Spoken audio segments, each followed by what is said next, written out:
because the number one thing that men found were contributing to their failure in negotiation was because they didn't develop the relationship first.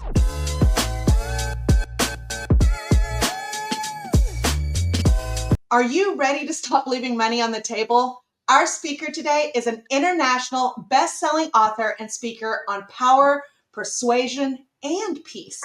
She was named CEO Mentor of the Year through the National Association of Women Business Owners and received recognition for outstanding community contribution from the White House. So when Corine isn't helping women entrepreneurs or corporate sales teams close the deals they want faster and without a fight, she burns it up as a pastry chef. Literally burns it up. Now I want to know more about that. Helping us today sum up her secrets for successful negotiating that she has shared with over 100,000 professionals globally. Please help me welcome the $1 million Ask Mentor, all the way from San Antonio, Texas, Corine Wofford. Hello, Bettina. A round of applause. So welcome to the All-Star Collaborative. Thank you so much. It's my pleasure to be here. Yay. So I love that you have an amazing background, expertise in negotiating and keeping the peace in that. And tell me more. Absolutely. We find that in negotiation, there are, uh, you know, women are not negotiating as they should. I went through a recent stat that showed that 20% of women, that's 22 million people in the world, you can just imagine, Bethany, are not negotiating at all.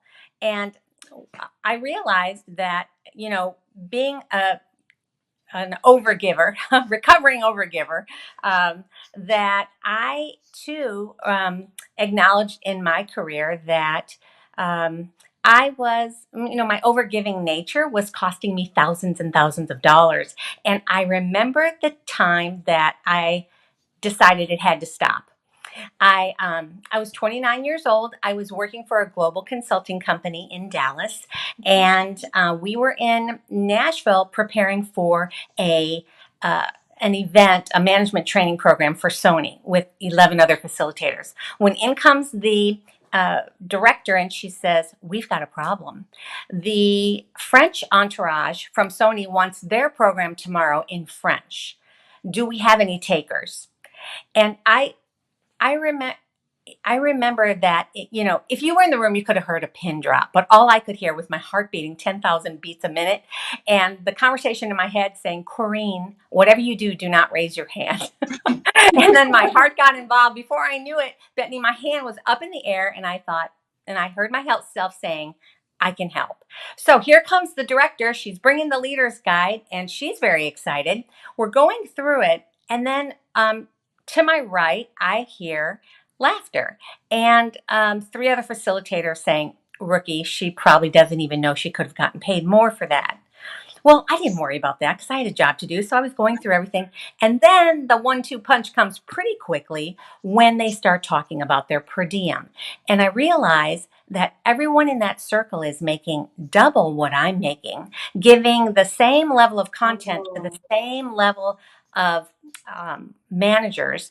And I was doing it in French. So I decided to gather my things. I went up to my room, and while the tears threatened to roll, I decided I needed to make a decision. And so I made two. I said, first of all, I'm going to knock it out of the park tomorrow for that French group. And second of all, I'm going to find out about that per diem thing, Yes. negotiate up. So that's really kind of what happened. The next day went just beautifully well. The Sony execs loved the training, and it really was the talk of the conference. And meanwhile, I was trying to figure out, who do I need to talk to discuss per diem. And I ended up having to wait quite a while, but I was able to speak to the vice president, and it turned out to be great. I mean, we were both Italian, so we talked a lot about that. And as just developing that relationship helps so much in negotiation. Yeah. And I certainly came prepared with what other companies had said about me. And anyway, he gave me a raise. But what I wanted to do was to make sure that everyone would have an understanding of how they too could increase their per diem. So he gave me the green light to put something in place, and everyone then went through a training process and sort of a certification, if you will, that could help them increase their pay. So it turned out Oh, to be a win for wow. everyone. Yeah, I mean, Oh, but I and will you tell still you. got to give. So it Yeah, sounded like you didn't know what to ask for. right. Much less asking what to ask for or who to ask for. So like not only did you solve that for you, you solved it for everybody else. Yeah, absolutely. And the thing is, I, I love to develop great relationships, and I didn't want to be considered a problem. The account executives connected with me to give their programs to their Fortune 500 clients. So I didn't want to be the difficult one, just like a lot of women don't, and I And that's think that, that voice in our, where do we get that voice from? yeah, Have you I figured think that it's out? cultural. Huh? Yeah, I think part of it is cultural, and there Okay. is, this idea that we have to be better in some cases in our own mind before we can actually step forward, ask for the raise, get Like the we have to job. deserve it. Yeah, And who sets that deserving? Like yeah, we're like we have to be. What is it? Makes me think of Jamie Kern Lima's book, like worthy. I love it. Yeah, Like I we mean, have to be worthy of it. yes, absolutely. And um, we've seen her speak several times. Yes. I don't know if the audience knows, but Bettina and I are in a high level mastermind together. And yeah, Jamie Kern Lima, she's talked about that important distinction between self confidence and self worth. Mhm. And, I've always been sort of a high performer, a high achiever, someone that has a lot of ambition Yeah. and wants to do well. And so I thought, geez, I've got self confidence. And certainly, um, when you do your very best, you win awards, this is all going to feed your self confidence. And that, you know, the self worth is the piece that Jamie talks about, which is that internal sort of deep rooted knowing that you're enough just as you are. And that's the challenge for so many of us. So I did love that distinction in her new book, Worthy. And I definitely suggest everybody get that book. Jamie Kern Lima is amazing, and that book is very helpful. But we're seeing this all around the world. This whole idea that how do you break through self-doubt? And they're trying to get different people at different leadership roles around the world. And this self-doubt is keeping talented women from leading. And I know for me, at one point in my business, my overgiving nature was, even though I knew better, I wasn't doing better. I still wanted to volunteer. I still wanted to create great programs Yeah. in the community, and they were amazing, and that was very easy for me. Um, but then I realized too, it was causing me slower growth in my business, and that the cash flow and the lack of cash flow at certain points was causing me, you know, a loss of confidence. Yeah. So it was, I think that a lot of women face that. So that was your, what do we call it, demarcation line. That It was really when you was. made the decision that Mhm. that's not happening again. So Right. when you made that decision and then you nailed it, you got success in your negotiations and you didn't die, right? Yeah. You didn't die, you succeeded. What happened next? Like how did it keep building on itself? Yeah. I really believe that when you become a better negotiator, you will become a stronger business leader. And that was important for me as I grew my business. And, so many things would come into play. Like many of your audience members, I'm a mom, I'm a wife, um, a community contributor, and a business owner. And I've also taught over 100,000 people how to negotiate, whether it be from corporate America or small businesses or women entrepreneurs globally, helping them to save or earn millions of dollars as a result.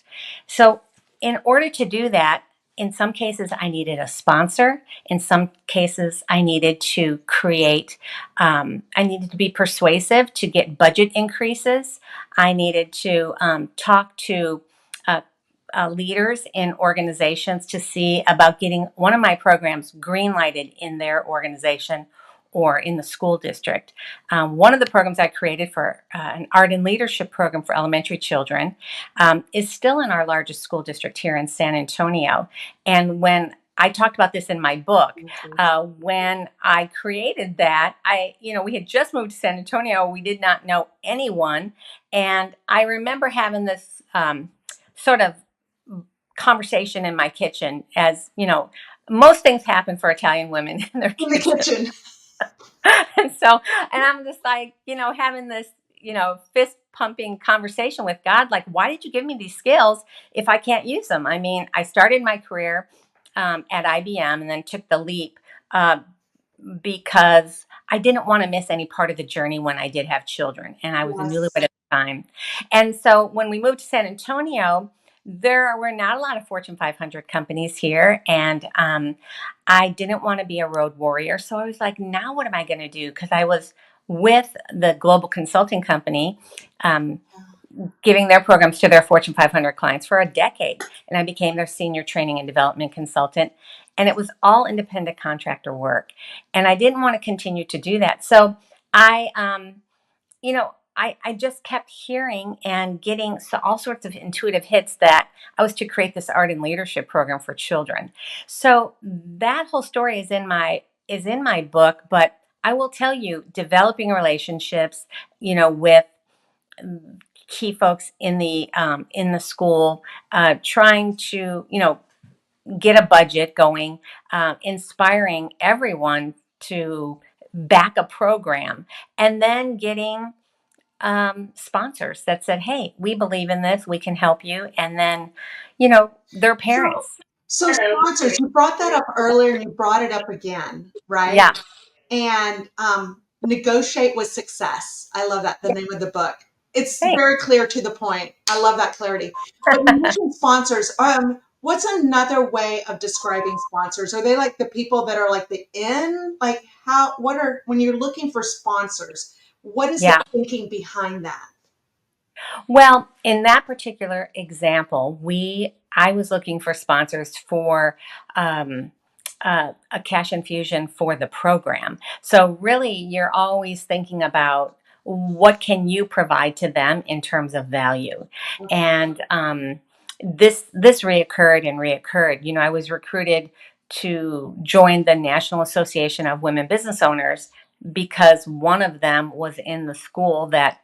Uh, where our son was, and we had this a Team Art Smart program going strong. And she said, we're trying to get a program where we can educate inner city teen women and teach them about entrepreneurism and help them get scholarships to college. Would you be willing to jump on and help us create the program and share it for us?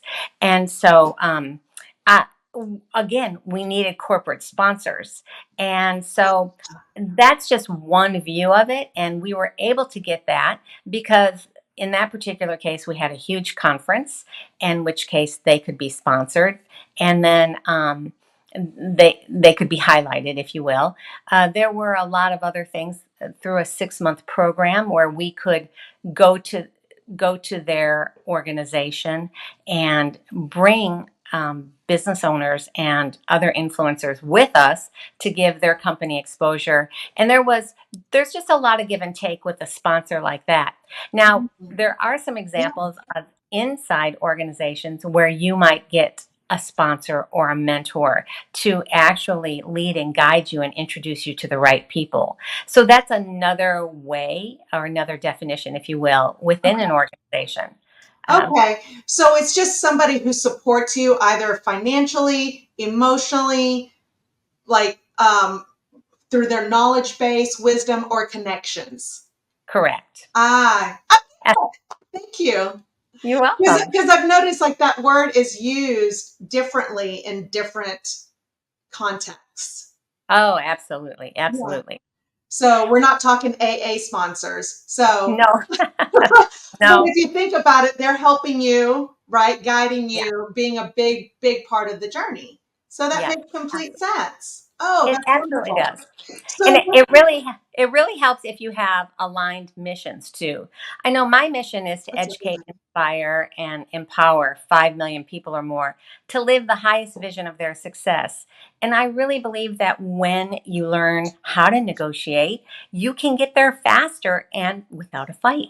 And that's what, in my research, interviewing 500 men, 500 women on negotiation, without a fight came through for both genders. right, because we want that peace. And you can Yeah. really usually go even further just because sometimes we win if we can negotiate to win, but Yes. then it's like sometimes we can actually go win the game or win the championship.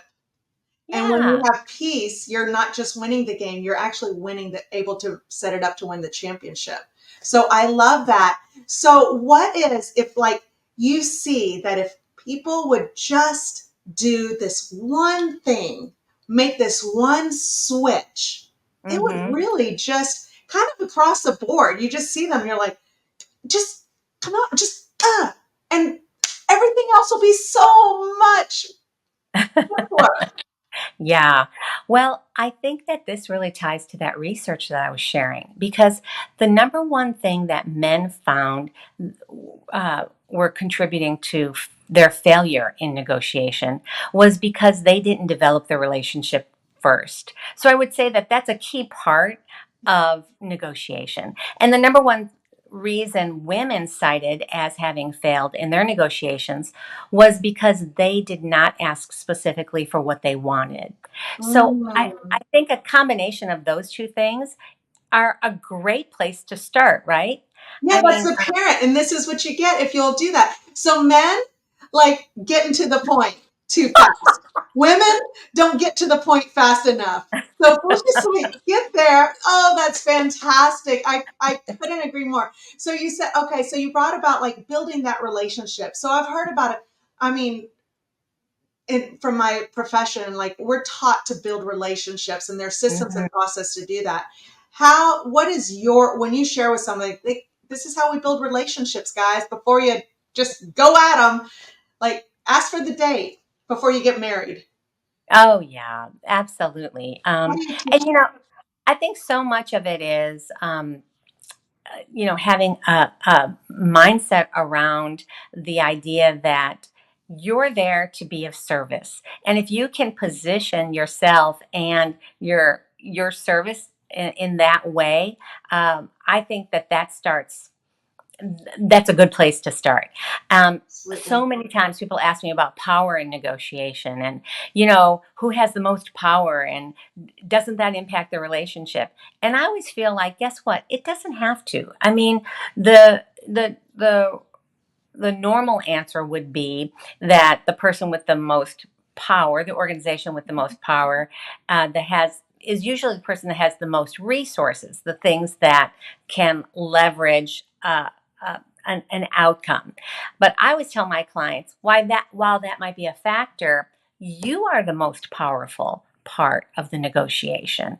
The way you carry yourself, the way you communicate, the way you develop that relationship, your integrity, and you also always have the power to walk away. And I think that, in my proprietary negotiation framework, it starts with understanding negotiation principles. And a key negotiation principle is to understand the walk line, that point at which Mm. in the sale, at which it is no longer uh, worth it for you to move forward in the deal.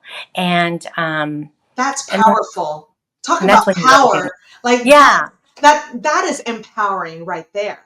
Like I Mhm. felt like when you started saying that, I was like, oh wow, you're giving so much power to me. And then you're like, when you're clear on where that walk line, like Mhm. that just became all powerful. Yes. Yes.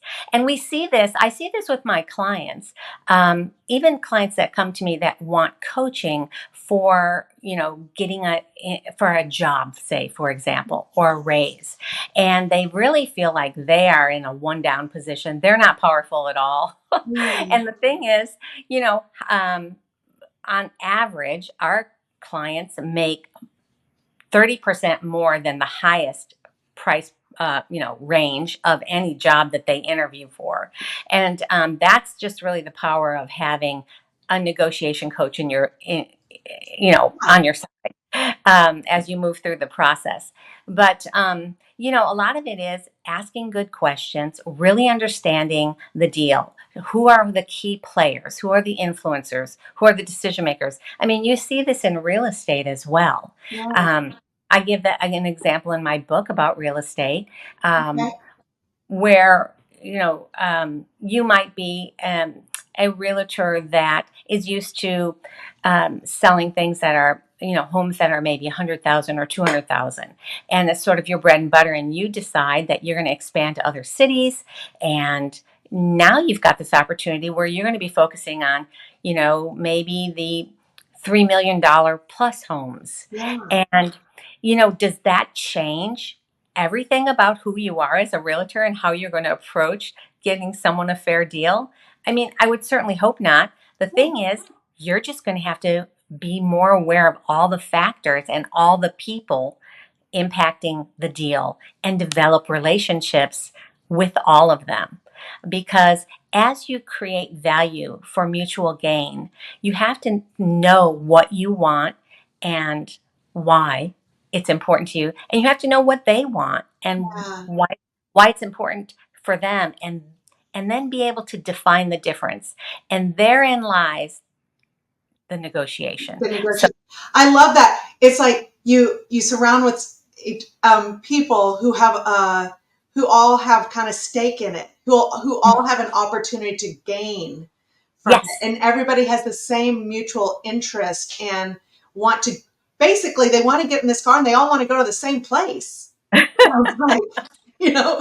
we don't all get in the car and want to go here and go there and go here and go there, but we all want to go to the same place at the same time and Yes. have the same journey. Yeah, And absolutely. we don't have to, and it sounds like you don't have to settle with just whoever shows up. If the person that shows up isn't the right person, go find the right person. Yeah, absolutely. Absolutely. A lot of times you can look at all the variables and say, hey, I can give you an extension, but I can't do it for 6 months. I can only do it for 3 months. And we can't give any additional support at 3 months. So you're kind of looking at what's important to them and what kind of outcome can you create. And Right. I know this comes up a lot. I've worked with other women entrepreneurs. I know one of the women in my mastermind, Dr. Georgia Tetlow. She is with Philadelphia Integrative Medicine, and I have her permission to share this. But I remember when she came into our mastermind once, she was like, "Hey, I want to create a new stream of income, and I think I'm going to do it through speaking." And so we said, "That's great. We're supporting her." And then, sure enough, she got another opportunity, Mhm. and then it was coming up quickly, and she came to us and said, "Hey, what should I charge for this speaking engagement? I mean, she was an MD. She knew what to charge for her services, but now all of a sudden she's trying something new. And how many of us want to do that, right?" Right. So anyway, everyone in the group was throwing numbers at her, and finally she said, "Corine, what should I charge?" And I said, We're "Really?" probably like 299 to like 10,000 to 100,000, right? Exactly. Was it the variables? Like, what? Yes. You can't make sense of that. So what did Yeah. you say? Well, interestingly, there were some variables at play. It was coming up. She was not the first, second, or third choice, and she's in the circle with Dr. Oz and so forth. She's very advanced, and she had the expertise to give and she was available. A couple of things, and anyway, so we talked about it, and I said, it's really not my role to set your price. Now I can give you some guidelines of what's happening in the marketplace right now, and then you have to determine what kind of value are you going to bring to the table, and can you sell it? Can you confidently say what you would like Right. to get paid. And now this was a while back, and as it turned out, she charged $10,000 for her very first speaking engagement. She got it without a problem, and there are many people even nowadays that would love to get that $10,000 for their first speaking engagement. Dr. Georgia charges much more now, but I remember her saying, and she's one of my testimonials, saying, Corine help make a difference. All right. She helped me not only get $10,000 for my speaking engagement, but most importantly, made me feel that I was worth it. Yeah, And then I started to believe it myself. that's it. Once again, we're worth it. Absolutely. Like that, everything else was a made up story, I Mhm. guess, based on something, a seed that somebody else planted in us. Not that Yes. God planted that seed in us, but something happened. I don't know if it's somebody or something planted some weed seed. Yes. And we took that weed and was like, oh, this is a pretty flower, which some of them are. They disguise themselves as pretty flowers, but they suck the nutrition and the everything out of everything. And Yes. then you're stuck with a garden full of weeds. Oh, you're Yeah. so beautiful. Oh, so how did you go from getting her to believe that that was her worth? Like, how did that process go? Yeah. Well, it's interesting. Have you ever heard that story? It was about a French artist, but it had something to do with the idea that someone went up to a French artist and asked for their autograph, and so the artist said, "Okay," gave him the um, autograph, and then he said, "That will be X amount of pounds, exceeding $10,000 US." Right. And the woman was just like taken back, like, "What do you mean?" And he said, "Well, it took me only a minute to give you my signature, but it took me 40 years to get the expertise necessary to have you even want my autograph." Ah, So I think that what we did was we just kind of said, "Hey, what kind of value can you bring to the table?" She has, so much expertise in her industry. How she could speak to the conference theme and so forth made a lot of sense and was just going to bring a lot of value to the organization. Plus, whenever you speak, if you can be available if they need you for Q&A or be on a panel or offer yourself in some way, this just increases your value. And so I think she did a number of those things, and it just really it did work out well. We had another mastermind client who um, she had a lot of self doubt because she did not.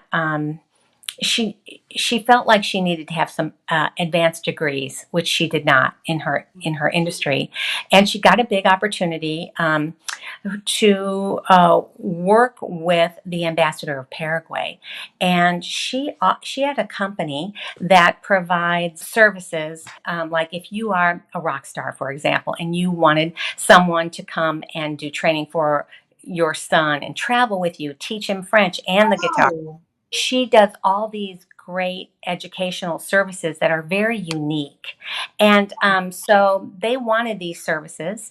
And she was like, "How do I price this? I don't even know what to, I mean, it's so big. They mhm, could want a number of things. How do I negotiate that? Isn't that too right. intricate?" And as it turned out, it wasn't about negotiation at all. It was about her understanding what her walk line was, what her must have profit margin would be in all cases. Right. So I think a lot of times when we think it's negotiation, and sure, she did have some negotiations to deal with. She had, some high opening demands.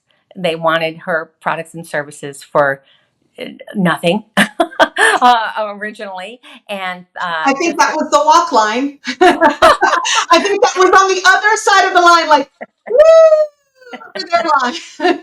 And I will tell you, whenever you have this gut feeling and you want to argue, I always encourage them we use the acronym WAIT, which stands for Why Am I Talking? And instead, instead you just want to That's listen. fantastic. Wait, why am I talking? I actually probably need that on the wall right here in front of me. That's Yeah. fantastic. And so, at first from being livid, like, how can I create a deal that really works? Because I want this deal. Um, and I want to be of service to them. They can really use these services. Anyway, so instead of, um, why am I talking? You might listen. And of course, listening is so important in negotiation, and not just faking it, but just really being present and having that back and forth where you're clarifying, confirming, and you really do understand where someone is coming from. Um, and then ask a question, lean in and ask a question. Sometimes people feel like, there's a misunderstanding at play and they're ready to walk away from the deal when, if you just lean in and ask some questions, you can clarify it, clear up the misunderstanding, and you don't have to negotiate anything. It was just a misunderstanding that they had about a policy, perhaps in your company, or a procedure. And so a lot of times it can be easier than you think.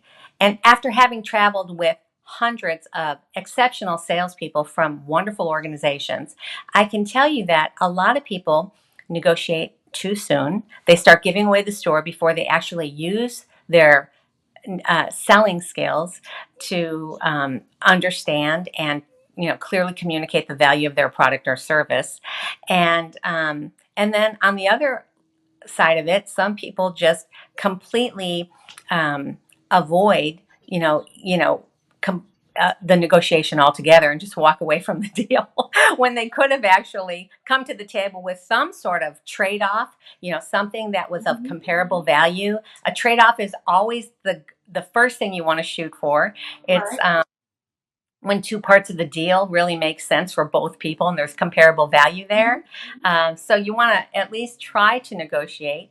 Yeah. But if you don't know how, it makes sense, right? You're going to probably avoid it, or you know give up profits when you do negotiate. So So it sounds like one, we have to understand both sides with yeah. clarity. Like, what do you have? What do you want? What do you have? What do you want? And then we come to an understanding, right? Hmm. If I have what you want and you have what I want, we just do a little compromise that'll Hmm. work for everybody. Know our line. Like Yes. if you have what I want, not you, I have what you want, and you won't. You only want. Will take what I have. Well, that's a line right there. I know that when we're talking about, understanding negotiation principles, that's the first part of my proprietary framework. Then we talk about preparing with a purpose. And during the preparing piece is when we might look at what are the variables at play. What's a great trade off that I can bring to the table? We were talking about trade offs, but there are also other things that you can use, not only trade offs, but I like to say that if you have sweeteners, is what I call them, something that has great value to the customer but doesn't cost you very much, you Yeah, definitely want to get those things down because you want to offer those. And you also want to think, what could they give me that wouldn't cost them too much but would really help me? And as part of your preparation process, have those things in place.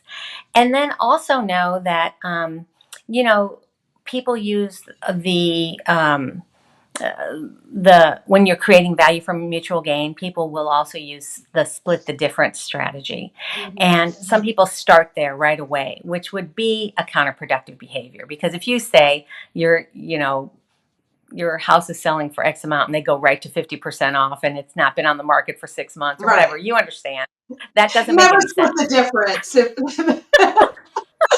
Never Some split people the say, difference. That's a yeah, some great people say book, by never the split way. it. Golly. No, I feel like you could split the difference. There's an appropriate time to do all of these things, even make a concession. right. Um, um, People say you should never split the difference. I feel like if it's an unimportant difference at the end that would help expedite the process, Absolutely. then I would say that would be something I would do. Um, but also same thing with concessions. You don't want to have to take it in the gut just because you want to close the deal or they want to close the deal. Um, so I know we had another client that was selling her law firm, and it was a boutique law firm, and she had an executive assistant that she wasn't willing to give up, and it was a deal breaker for her. And Oh, so yeah. finally the company, the larger law firm said, okay, you can have your executive If you're, assistant. And they just made a concession. It was like, sort of a no-brainer at the end just to get yes, the deal done. yes, So yeah, I think sometimes that's where concessions come in. And then, you know, um, splitting the difference, again, same type thing. If you feel like there's a balance in other aspects of the negotiation where yeah. it makes good sense, then it's Absolutely. Absolutely. Like we've had times where I was able to get a buyer to pay less so that Mhm. and the seller said, yeah, I'll take less, but I really need to stay in the house, an extra week or 2 weeks. And the buyer's like, yeah, I don't even need the house for that week or 2 weeks.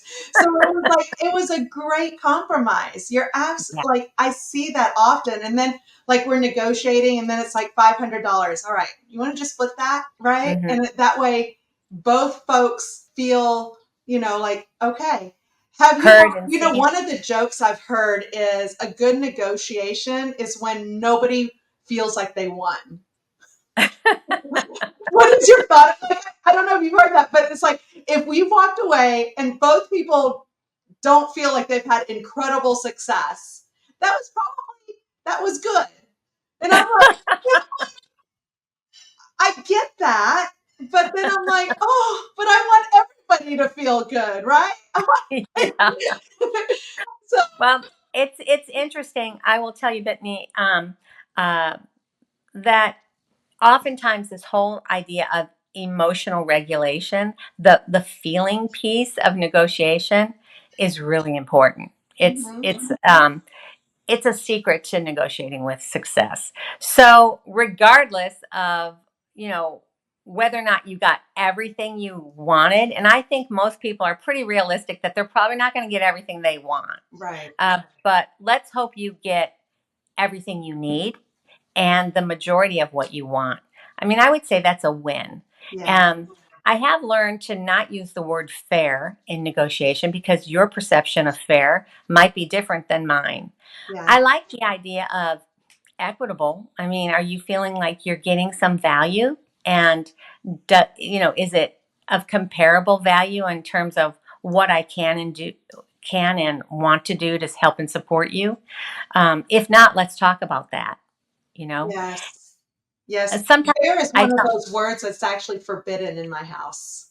what's that? Fair. We're not allowed to say fair in my house. Like, that's Yeah. not fair. I'm like, whatever. You're just mad you didn't get favor. But if you had favor, you would be Yeah. perfectly content, right? So go figure out Yeah. what it took to go gain favor and go do that. Right. And Right. so I totally different different way of using that same word fair, but I'm like, oh, once again, not a good word. I have Absolutely. another reason not to use the word fair. This is Absolutely. I'll put Absolutely. that in my mom bucket. So Oh, that brings me to like you give so much and you overflow. This is definitely that area that you're overflowing in. yes. So what areas of your life do you really feel like you're overflowing in at this time? I love that this is an angle that you take with all of your guests, because I do feel, that my family values are very strong, and so for me, family is just way up there. I'm a I'm a Christian. I love the idea of giving and being of service to others. But when it comes to my family, that bucket is just never too full. I mean, I will help and support. I will do whatever I can with Yeah. our family, and we have a big Italian family, and I think I shared with you that we have put in place even some really cool traditions that help us all stay close. We have this great family tradition that has been in our family for decades. My mom has three sisters, and she's never not spent the holidays with them. And that's the same with me and all of my cousins. We have a family fund that we pay into, and it brings everyone together here in Texas. We have family members in Connecticut, in Chicago, and Long Island, and it flies them, and then we distribute the cost amongst all of them. Or if they drive in from Chicago, we distribute the costs for the gas and the hotel if they stayed over. So we spend from Christmas Eve to New Year's Day together. And if they have to spend Christmas with someone else, we always have our New Year's Eve family party. And so it's really great and allows us to strengthen relationships across our generation. So that's definitely one area I'm overflowing in. Oh my goodness, I love that. Okay, so if somebody wants to copycat that, because I absolutely love it, because it ensures no matter where somebody might be in their Right, life, we all like sometimes like we just go through hardship. But it sounds like when somebody's in a hardship, there's like the family come together and like it's okay, like come anyways. There's a right. fund that everybody's paid. So how did y'all figure that out? Mhm. Like how to contribute to the fund, how to distribute the fund, how to keep Yeah. it so that everybody's like understands a big picture and the whole purpose of everything. Sure. It's just like so many things in entrepreneurism. It's an iteration process, right? So Mhm. we all lived in Chicago for so many years. That's where I was born until I was 11 years old. Then when we moved to Minnesota, there was sort of a day of mourning because we were moving away. And then they said, we've got to like, the whole family will help to bring you back. So everyone put in like, $10 a month, and then it helped us to come back, and then it paid for all of our food, or whoever was having the meal at their home, they would submit receipts, and then we would distribute that. And then we moved to Texas, and then half of our family was in Texas, half in Illinois. Mhm. And again, sort of like, when I moved from Dallas to the San Antonio area, that was like I was moving to Uganda. The family's like, we have to make sure they have money, and they have, they can come back and be with They us. can afford to go all the way to San Antonio. And so I think there has to be a commitment to want to be together. I mean, we drive Yeah. that.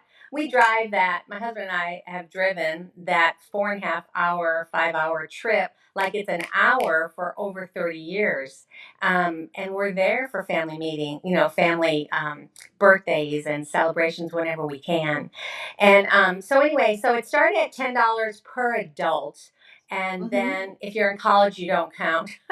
And then we just started saying, hey, why don't we allot the people that are flying $350 each? If it costs you more than that, then they have to pay that. And then Right. there was an allotment for people that were driving, same type thing. Might have been Mhm. $400 or whatever. Um, Yeah.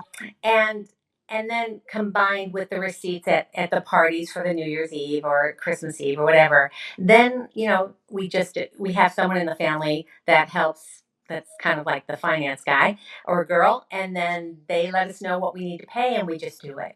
It's just not it's not a 'Cause problem. we're in this together. Your Yes. family. Oh, I love that so much. And I love that because my best childhood memories, right? Yes. That stick with me so much is folks coming together at Christmas time with my grandmother and Thanksgiving at my grandmother's. So Yes. Thanksgiving and Christmas every year was at my grandmother's. And it's kind of heartbreaking that when she passed away, Mhm. that tradition went away with her. Mhm. And so now really everybody is separate and doing Mhm. their own thing. And I really want that to be different for my kids. Yeah, And and as you get older, they'll go, whether it's because of college or marrying someone, they will go to different areas. And then what's the stress point? The holidays when it's the most expensive and so forth. mhm, And then the parents start feeling the responsibility to cover those costs. And sometimes yeah. that just gets cost prohibitive. So it is a real stake in the ground for family. And it is a tradition that anyone can start, even if you've never done it in the past. Oh, I love that. What else you got? Well, I will tell you, I wanted to give your listeners a little gift, if that's okay. Yes, Uh, please. Is it okay? yeah, Thank you. Thank you. Thank you. I absolutely. appreciate you. Well, we have, there are many things that I do complimentary, and people that are on my list know about these. Um, but we have, if they'll go to negotiatewithsuccess.com / gift, then they can download a negotiation preparation template, and it also provides for some time with me if they have some Q&A on negotiation, something that perhaps we didn't cover today and that could really serve them. And so I usually do about 15 minutes or 30 minutes at most, but you'd be surprised what can get done in 15 minutes. um, Oh my goodness, that is incredible. Thank you yeah, so much because I know how valuable your time is, your yeah, knowledge. It's like that's the signature. You yes. gave us the signature. So what an incredible gift. Thank you. Oh, you are welcome. And, coming up, we're going to be doing a negotiation mastery mini series. The folks in my tribe will be coming for free, but any one of your listeners that subscribe to get the free gift, we'll be able to track that, and we'll make sure that they get an invitation to the negotiation mastery mini series for free as well. Oh, wow. Yeah. That's incredible. So it's the gift that's keeping on giving. Thank you so much. I really appreciate you. And Oh, is there, I feel like I've already gotten an amazing, like lots of great nuggets, like we all did. And that mhm. nugget on family, which you know that's an area that's incredibly special to me. If you were going to share one nugget that we did not cover today, like you're like, this is a little, a friend of ours was talking about, you know what his nugget was? It was hilarious, but it was like, this is good. He said, use a water pick. He's like, use a water pick. Gum health is extremely important and start it now because you're going to be glad that you did it when you're 70 years old. And you're going to want to keep your teeth. Don't take it for granted. And I was like, that's actually a really good nugget. Yeah, I'm not absolutely. asking you to top that, but I'm just saying. Well, I would just say that, you know, just practice negotiating, asking specifically for what you want, like we talked about. Practice negotiating with men and women. And I think the mindset piece is really important. And, we talked about key parts of the framework, but celebrating in service, whether you write the deal or not, is so important because you can always learn from it. And, sometimes that's just it's meant to be for you not to have gotten the deal. But so you want to be celebrating in service.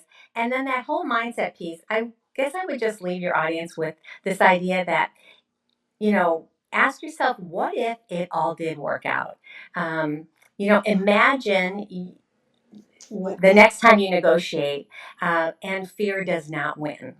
Imagine negotiating when you create a win for all parties at the table, and just imagine yourself negotiating with success. Oh, I love that. Corinne, thank you so much for like joining me and taking your time. I know it's incredibly precious time and joining us today. And I know if they need you to visit your site, the gifts, your time, everything. And I'm so excited for that. I appreciate you so much. Thank you. Very good. Thank you so much. I appreciated your time today as well.